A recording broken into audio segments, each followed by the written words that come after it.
दोस्तों, हमारे हिंदू स्क्रिप्चर्स में देखें तो महाभारत और रामायण में जितने भी किरदार हैं, उन सभी को सिर्फ नाम के जरिए ही पुकारा जाता है। जैसे श्री कृष्ण, अर्जुन, भीम, भीष्म, अश्वत्थामा, दुर्योधन, दुशासन वगैरह। ऐसे ही रामायण में श्री राम, हनुमान, लक्ष्मण, सीता, रावण, भरत, दशरथ, बाली वगैरह। आपने देखा होगा इन सभी के नाम के बाद कास्ट नहीं लगी होती है।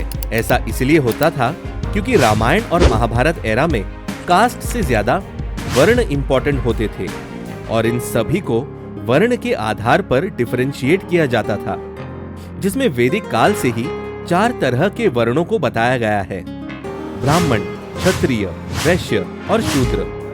दोस्तों, सोशल सिस्टम में इन सभी 4 वर्णों में लोगों को उनके ऑक्यूपेशन यानी काम के आधार पर ऊपर से नीचे की तरफ ब्राह्मण, क्षत्रिय, वैश्य और शूद्र के आधार पर बांटा जाता था।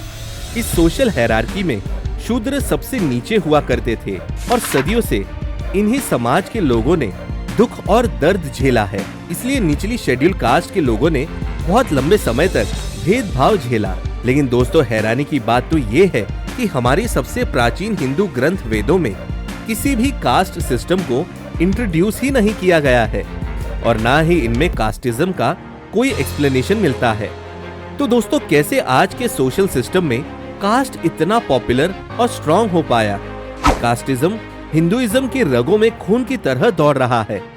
और इतना ही नहीं, इसे जातियों के आधार पर हिंदुओं की अखंडता टूटी, जिसकी वजह से भारत ने भारी आक्रमण और गुलामी की मार झेली।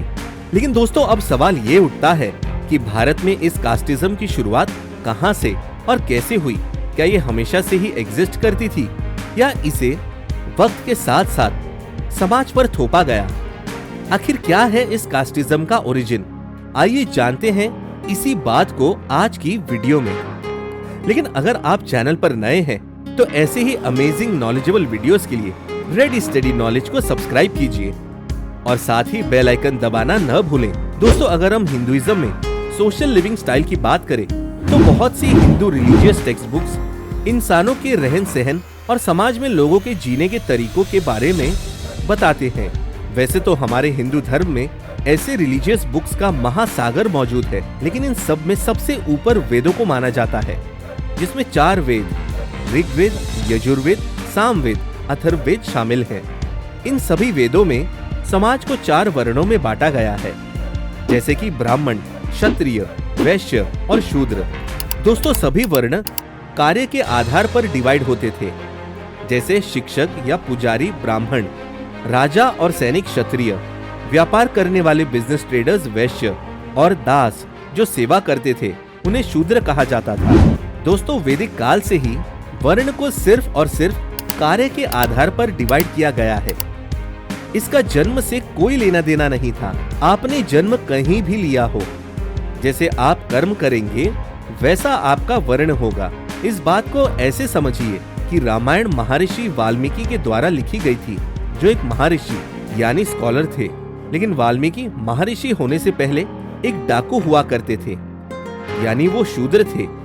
लेकिन वक्त के साथ साथ अपने आप को ज्ञानी बनाकर परिवर्तन लाने के बाद वो एक ग्रेट स्कॉलर हुए, जिन्होंने रामायण जैसे महाकाव्य लिखे।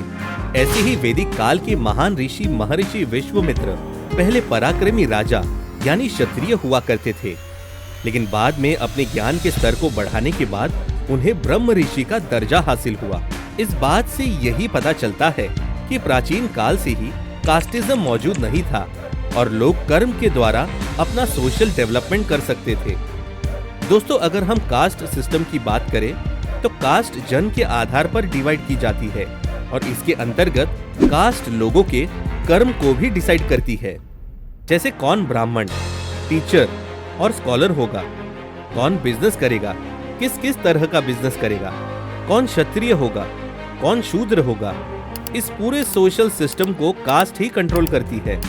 इसके अलावा सोशल लेवल में किसको कितनी वैल्यू दी जाएगी और किसके साथ कैसा बर्ताव करना है, किसको छू सकते हैं और किसको नहीं, किनके साथ खाना खा सकते हैं, किसके हाथ का पानी पीना है, ये सभी कुछ कास्ट सिस्टम में मेंशन किया जाता है। इसलिए कास्ट वर्ण से बहुत अलग है दोस्तों, इतना डीपली लोगों को कंट्रोल करने की कोशिश शायद ही किसी सोशल सिस्टम में की गई होगी।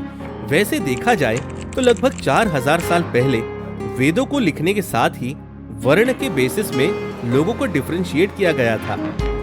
लेकिन फिर लेटर वैदिक पीरियड 1000 से 600 BCE यानी 2500 साल पहले कास्ट इंट्रोड्यूस हुए। और इस कास्ट सिस्टम के ओरिजिन के पीछे 3 मुख्य कारण थे, जिसमें पहला कारण है जब विदेशी मूल के लोग ईरानी, कुषाण, यूनानी और हूण का भारत आना हुआ तो ये सभी लोग भारत के सोशल सिस्टम में जुड़ने लगे। और जब भारत का वर्ण सिस्टम बाहर से आया तो लोगों के सोशल सिस्टम और कल्चर के साथ मर्ज हुआ, तो हमारी वर्ण व्यवस्था डिस्टर्ब हुई और कास्टिज्म की शुरुआत हुई। दोस्तों, इसके पीछे का अगला कारण माना जाता है मैरिज सिस्टम को। जब अलग अलग वर्ण में फैमिलीज अपने ही वर्ण के लोगों के साथ विवाह करने लगे तो इसकी वजह से एक तरह के लोगों की कम्युनिटीज बढ़ती चली गई और इंटरवर्णा मैरिज कम होने लगे।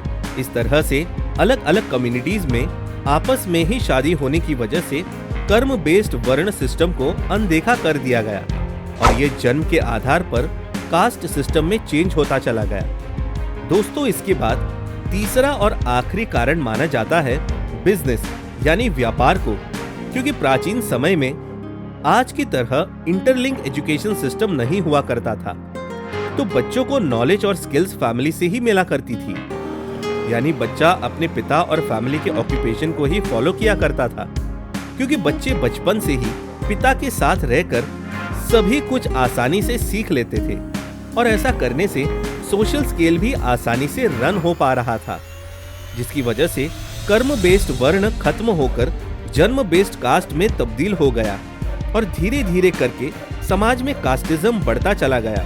इन्हीं सभी वजहों से कास्ट पंचायत का भी फॉर्मेशन हुआ, जिसने इंटर कास्ट मैरिज पर बैन लगा दिया और निचले जाति के लोगों को टॉर्चर करना शुरू कर दिया। उन्हें मंदिर में एंट्री देना बंद कर दिया गया। इतना ही नहीं, शूद्र के साथ अनटचेबिलिटी जैसे इनह्यूमन प्रोसेस को भी फॉलो किया गया। सोचकर देखिए दोस्तों, इस सिस्टम का समाज पर इतना डीप इम्पैक्ट है कि भारत के कई जगहों में दलितों को छूना अशुद्ध माना जाता है और उनके छूने पर स्नान और पूजा पाठ करके शुद्ध होने के प्रोसेस को फॉलो किया जाता है। इसी तरह से शूद्र को इंटेलेक्चुअल ज्ञान से भी दूर रखा गया, जिसमें उन्हें वेदास, गीता जैसे किसी भी धार्मिक ग्रंथ को पढ़ने की भी अनुमति नहीं थी।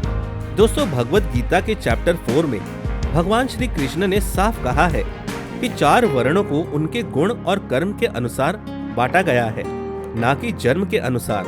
इसी तरह से ऋग्वेद के पुरुषा सूक्ता में भी पुरुष, जिसे कॉस्मिक कॉन्शियसनेस से दर्शाया किया गया है, उसमें पुरुष के स्वरूप का डिस्क्रिप्शन मिलता है, जिसमें पुरुष के सर को ब्राह्मण, हाथों को क्षत्रिय, थाइस को वैश्य और पांव को शूद्र से रिप्रेजेंट किया गया है। इससे हमें ये समझ आता है कि ह्यूमन की 4 क्रियाएं होती हैं, जिसमें हम सर से सोचते हैं और बाजुओं में ताकत होती है जिससे कि हम रक्षा करते हैं, और थाइस से हम चल फिर सकते हैं और पांव से हम एक जगह बैलेंस करके टिक पाते हैं। किसी भी मनुष्य के लिए उसकी बॉडी के सभी पार्ट्स इंपॉर्टेंट होते हैं, चाहे वो हाथ हो या पांव, और अगर कोई भी पार्ट कट जाए या ना हो तो बाकी बचे अन्य पार्ट्स को उसका काम करना पड़ता है। लेकिन गीता और वेदों के इन्हीं टीचिंग को गलत तरीके से रिप्रेजेंट करके समाज के लोगों को कास्ट के आधार पर बांटा गया है। पर भारत के इतिहास में बहुत से ऐसे इंटेलेक्चुअल और महान लोग हुए जिनके द्वारा कास्ट सिस्टम को ऑपोजिट किया गया और वक्त वक्त में इसके खिलाफ स्ट्रॉन्ग मूवमेंट्स चलाए गए। जैसे 8th सेंचुरी में शंकराचार्य ने, 12th सेंचुरी में रामानुजाचार्य ने और माधवाचार्य ने प्राचीन समय में कास्ट सिस्टम के खिलाफ बोला और लोगों को अवेयर किया। ऐसे ही 19th सेंचुरी में श्री नारायण गुरु, ज्योतिराव फुले, भीमराव अंबेडकर और पेरियार जैसे महान लोगों ने कास्ट सिस्टम के खिलाफ स्ट्रॉन्ग मूवमेंट चलाया और कास्ट सिस्टम को जड़ से खत्म करने की बात कही। दोस्तों, भारत में जाति डिस्क्रिमिनेशन इतना ज्यादा था कि ब्रिटिशर्स ने इसका फायदा उठाकर दलितों और निचली जाति वालों को अपनी पुलिस और आर्मी में ज्वाइन किया और एक अच्छी सोशल स्टैंडर्ड लाइफस्टाइल और पावर का लालच दिया और भारत के खिलाफ अपनी आर्मी को स्ट्रांग बनाया। इसी कास्टिज्म के भेदभाव की वजह से छोटी जाति में आने वाले लोगों ने हिंदू धर्म को छोड़कर बुद्धिज्म, जैनिज्म और क्रिश्चियनिटी जैसे धर्मों को अपनाया। दोस्तों, इसीलिए अगर हम हिंदुइज्म को छोड़ना चाहते हैं तो हम कास्ट के नाम पर जातिवाद, भेदभाव को छोड़ना होगा। और अगर हम चाहते हैं कि भारत विश्व गुरु बने तो हमें कास्ट जैसी छोटी सोच से आगे निकलना होगा, क्योंकि अगर भारत कास्ट के नाम पर बटा ना होता तो हम पर बाहरी हमले ना होते और हमें इकोनॉमिकल डैमेज ना पहुंचाते। आपकी इस बारे में क्या राय है, हमें कमेंट करके जरूर बताएं। फिलहाल आज की इस वीडियो में बस इतना ही। वीडियो इन्फॉर्मेटिव लगे तो लाइक करें और ऐसे ही नॉलेजेबल कंटेंट देखते रहने के लिए सब्सक्राइब करें हमारी YouTube channel ready steady knowledge को और साथ ही बेल आइकन दबाना न भूलें। मिलते हैं अगले वीडियो में, तब तक के लिए अलविदा, जय हिंद।